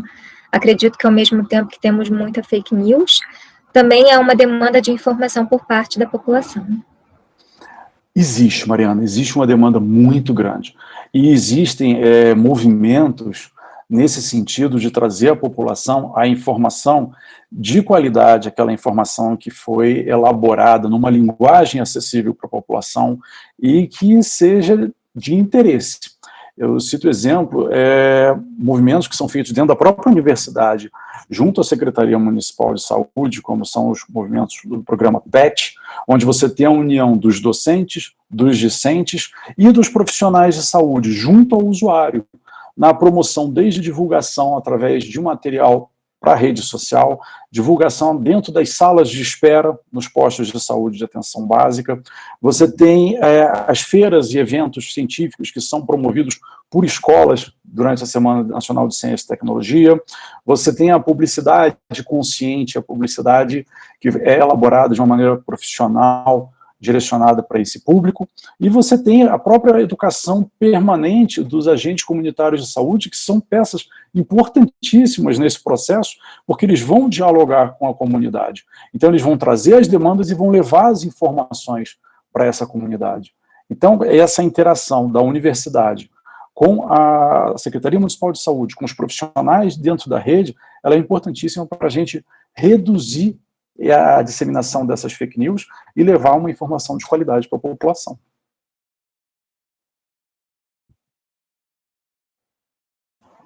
Opa, meu microfone falhou aqui. Obrigada, Wes.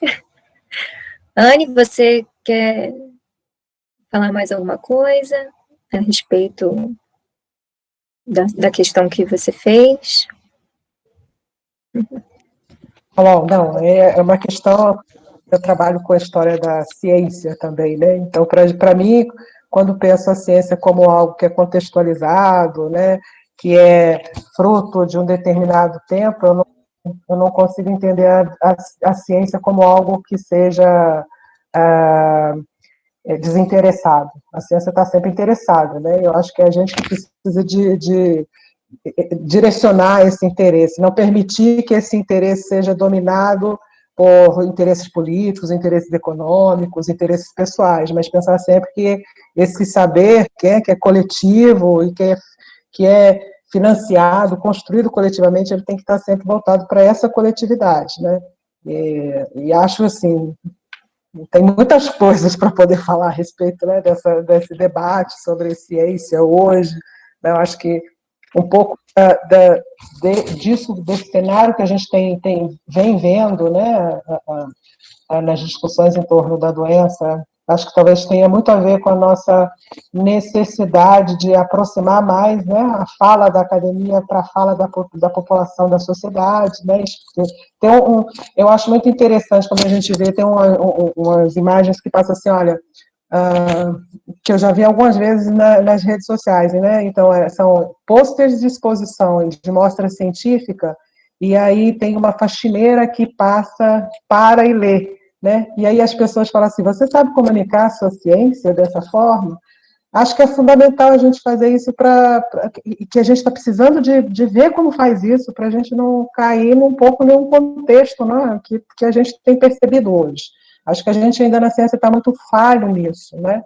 É preciso aproximar mais do que falar, né, de uma forma que as pessoas entendam, né, criar mecanismos de simplificar, porque muita gente pensa um pouco nessa perspectiva, né? Você simplifica para as pessoas entenderem. Não, a gente precisa educar a população, né? Para a população ter capacidade, inclusive, de avaliar aquilo que vem, né, de notícia, né? Para ela, né? Para ela poder saber distinguir o que é uma notícia que ela pode confiar daquilo que ela não pode confiar, né? Então, acho que a experiência, eu acho que essa experiência hoje da pandemia, ela tem mostrado isso, que o tempo inteiro a gente que trabalha com a história da doença tenta mostrar que a doença faz parte da vida das pessoas, que ela tem impactos sociais, econômicos, políticos, científicos, culturais, religiosos, né? E ninguém entende, né? Então, as pessoas, na história, eles acham que a gente fala uma coisa estranha, né? Aquele pessoal meio estranho que fala um negócio lá que não é história, né? Tem um negócio lá estranho, fica falando com o médico, né? É um povo doido, né? Eles não acham que isso é objeto. Acho que tem menos isso hoje, né? Hoje a gente é bem mais reconhecido no campo, né? E eu acho que a experiência da Covid vai fazer que a gente seja, né, bam agora, né? Para poder dialogar com os historiadores, né? Mas, eu não sei, acho que é tanta coisa que tem para a gente falar, né? Acho que não dá para a gente falar só nesse tempo que nós temos aqui. É muito rico, é um campo muito rico. É muito rico. E eu tenho que agradecer o espaço da gente poder, né, falar, e eu adoro. Vou me conter.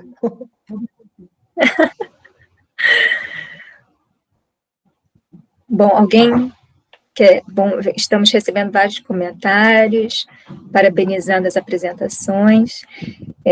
Realmente, eu também, como eu disse, assim que o Elvésio terminou de apresentar, eu fiquei realmente com a cabeça aqui borbulhando, porque é um tema muito relevante e como a gente está vivenciando isso, né, se torna ainda mais necessário de ser discutido, né. E como eu falei lá no início também, como todas as profissões vão contribuindo, né, mesmo aquelas que eram mais menosprezadas, né, e às vezes colocadas em segundo lugar, né, como a gente vê que todo mundo tem uma contribuição, né, os psicólogos, as atividades de lazer, os profissionais que estão mapeando e fazendo todos esses gráficos, né, tudo isso como tudo isso se relaciona para poder entender os efeitos dessa pandemia no nosso cotidiano. Então, antes de finalizar, né, eu gostaria também de fazer um apanhado aqui, né, que a gente sempre tem que ter cuidado na hora de comparar o presente com o passado, né, para não incorrer em anacronismos e tal, mas a gente acaba tendo que fazer isso, né, justamente como a gente colocou aqui, pelo que a gente está vivenciando, né, a gente vai buscar referências, né, e o que eu achei muito interessante foi a questão do conhecimento científico, né, como se dá o processo científico, que o Elvésio levantou muito bem, né, e como era um pouco também feito no achismo, né, no passado, como se não se conhecia esse inimigo, né, invisível, como é que ia se fazendo com a experiência, e mesmo assim a ciência tinha uma palavra de ordem, né, como a ciência, como a medicina era a responsável para lidar com aquilo, as pessoas, por muitas vezes que tinha até um pé atrás, né, reconhecia a importância do profissional, do cientista, do médico. Hoje a gente vê até um certo negacionismo, né, o que é impressionante, assim, a gente tem uma alta tecnologia, uma pesquisa de ponta, que acelerada, né, como até o Elvésio falou, de informações imediatas, e a ciência, que também sendo levada em alta consideração, porque é ela que faz a pesquisa e expõe os resultados, né, há uma cobrança dos pesquisadores da ciência, e ao mesmo tempo, né, até quem inventa e reproduz as fake news, se faz do uso, né, usa lá a imagem de um artigo científico, usa até os termos científicos, por conta dessa certificação que a ciência tem, e esse negacionismo. Então, a ciência, os pesquisadores estão tendo que trabalhar muito, né? Lutar não somente contra um vírus, mas como a Geni colocou bem, né, essa infodemia aí né? E assim, o que me deixa muito impressionada é isso, que o vírus, ele já tem a sua letalidade, né? A gente já tem que lidar com o vírus.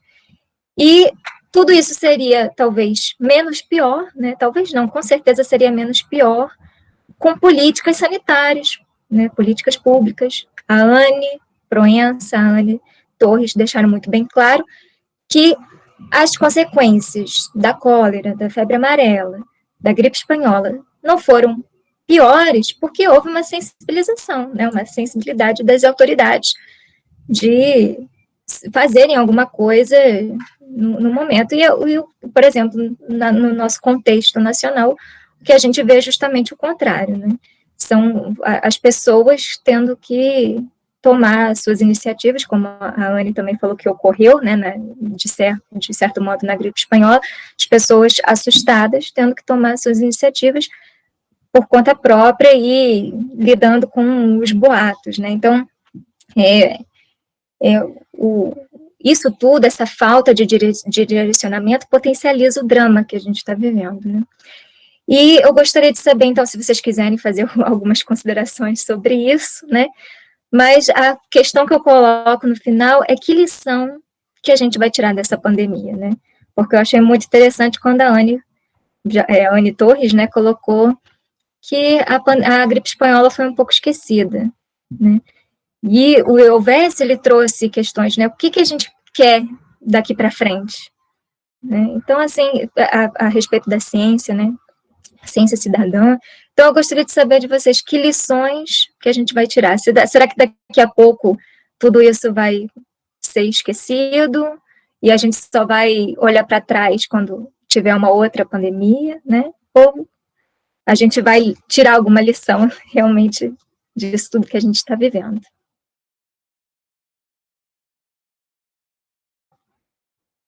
E aí, quem quiser se manifestar, né? Porque ficou aberto aí para os três.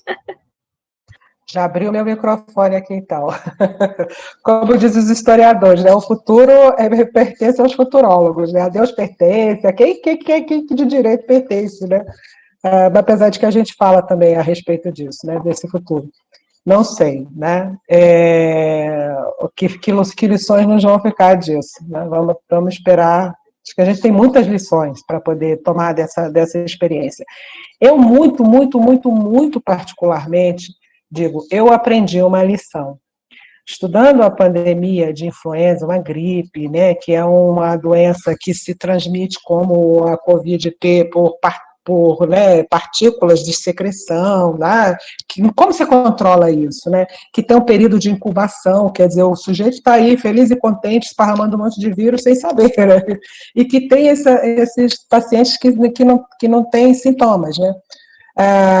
Então, os médicos de 18, eles me convenceram que contra uma doença epidêmica, eles diziam, olha, não tem o que se fazer contra essa doença o caráter dela é úbico, ela está em todos os lugares, não tem como eu fechar a porteira para ela não entrar, tá?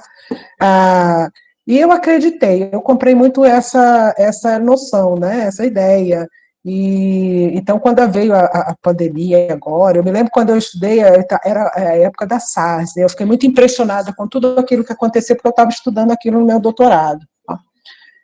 Eu aprendi nessa pandemia que é muito difícil, efetivamente, a gente evitar, né, a contaminação de uma doença com essas características, mas a gente pode abaixar a curva.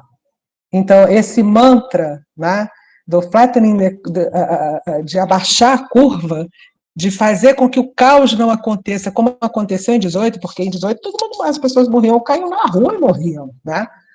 Porque não tinha atendimento, porque o número de doentes supera qualquer infraestrutura instalada para poder atender a população, tá? Porque não tem como manter um hospital que nem esse que a gente vê, né, de campanha, parado, quer dizer, o dinheiro tem que ser investido em coisas, né? Então, eu aprendi com essa experiência de que a gente pode, sim, fazer alguma coisa, né? Então, a gente pode evitar o caos, a gente pode administrar a crise. Isso é fundamental, né? Isso, para mim, foi um aprendizado, assim, que eu digo, olha, eu deixei meus médicos de 1918 falando lá em 18 agora eu estou com os colegas, né, de 2020, entendeu? Tem 1000 coisas que eu gostaria de falar, mas não vou falar mais nada. É isso. Muito obrigada, Anne. Bom, eu vou falar então um pouquinho também. Eu lembro que quando eu comecei no mestrado e também no doutorado, quando eu comecei a estudar a epidemia de gripe espanhola, eu acho que dentre todas as epidemias que eu estudei foi a que mais me assustou, porque foi um vírus que começou e ninguém sabe como terminou, e toda essa questão de não ter como combatê-lo e tal, como a Anne acabou de falar. E quando eu me vi no meio dessa epidemia, no meio de tudo que eu já li, eu realmente fiquei muito assustada, mas eu não sei como vai ser daqui para frente, mas o que eu espero é que a ciência brasileira seja mais valorizada, que a gente tenha mais espaço, tenha mais incentivo, porque trabalhar com ciência, trabalhar com pesquisa, tem que ter muito amor, porque valorização mesmo, assim, é muito complicado. Então, eu acho que a lição que eu espero que tenha, mas eu não sei se vai ter, porque a gente está um período meio sombrio, vamos dizer assim, para ser mais eufemista. Eu acho que essa é a maior lição que a gente pode tentar tirar. Essa valorização dos nossos profissionais, valorização do nosso Sistema Único de Saúde, porque sem ele a gente não ia conseguir achatar essa curva, como a Anne falou, ou tentar, né? Porque a gente não... Teve um período que a gente até conseguiu, mas já estamos voltando aos números novamente. E quando a gente estuda um período que não tinha esse sistema de saúde, que a população, que o atendimento era feito ainda mais desigual, a gente valoriza o quanto o SUS é importante para a nossa sociedade, o quanto ele tem que ser mantido e o quanto a ciência tem que ser valorizada e estimulada cada vez mais, justamente também para a população absorver essa ciência e conseguir separar o que é fake news e o que é um discurso que venha para ajudar e para tentar amenizar todos os males que existem e que podem existir. Então, é meio uma visão super romântica, mas é o que eu espero. Perfeito, Anne, eu concordo com você, né? Quando a gente vê que 0,1% do orçamento da União é disponibilizado para os cientistas brasileiros, né? A gente vê, é justamente o ponto que você tocou, né? Ainda precisamos correr muito atrás, né? Essa valorização. Eu fico muito feliz com esse desejo, eu acho que ele é coletivo, dessa valorização, desse reconhecimento, e eu espero que haja uma aproximação, né, do cientista, da academia, com a população, né, que ela consiga se envolver, que a gente trabalhe melhor essa comunicação dentro da nossa unidade, para que aqueles que estão se formando hoje consigam aprender a comunicar a ciência com a população de uma maneira geral, porque aí sim nós vamos ver um progresso mais significativo com medidas que vão ser adotadas por toda a população científica ou não, e que vão se estabelecer e vão se perpetuar. Então, eu vou conseguir mudar ou transformar algumas rotinas, transformar alguns hábitos a partir do momento que eu fizer essa união entre a academia e a população. Sem dúvida, Vance. Acho que obrigada, fiquei contente com as respostas. E, olha, nosso tempo foi perfeito, né? Nós tínhamos 2 horas de evento, já são praticamente 8 horas, então gostaria de agradecer muito aos 3 comunicadores, foi, sem dúvida, uma discussão excelente. E apareceu uma questão aqui de última hora. A Dalva Ventura, ela colocou aqui, acho que provavelmente para o Elvésio, né, ela se refere ao professor, como está vendo o papel da mídia na divulgação científica na pandemia? Eu acho a mídia fundamental, mas ela tem que estar muito bem embasada e buscar orientações dentro da própria academia ou dentro com especialistas, porque muitas vezes chegam artigos através de pré-prints, através de revistas que não fazem a curadoria daquela informação, e aquele profissional de mídia que não está preparado, não tem a experiência para fazer a curadoria daquela informação, acaba passando a informação. Então, eu acho que precisa haver um diálogo maior. Eu não sei se seria a solução, mas eu acho que a mídia ela é fundamental na prevenção, ela vai ser fundamental quando nós tivermos um tratamento eficaz, mas ela precisa estar respaldada dentro da ciência, e isso vai se dar através da comunicação dos formadores de opinião com os cientistas que podem fazer essa curadoria da informação. Então, Dalva colocou aqui perfeito.